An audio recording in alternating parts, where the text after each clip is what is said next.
I'm Dr. Pamela Maragliano. I'm a prosthodontist, I'm a lecturer, I'm an author, and I'm a teacher. When I'm making a crown, I'm thinking about what cementation system I'm going to use at the time of my preparation.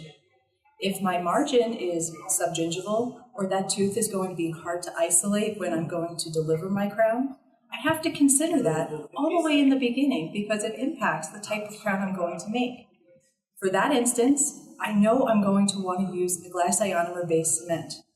Also, when it comes time to what type of crown I'm going to fabricate, whether it's zirconia, metal ceramic, or full cast crown, I know that a resin-reinforced glass ionomer is my go-to cement.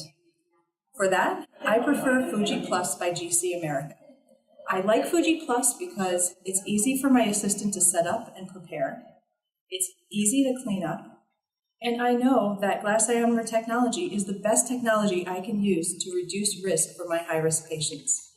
All of these reasons are going to provide me restorations that will hopefully provide my patients with a lot of longevity and health.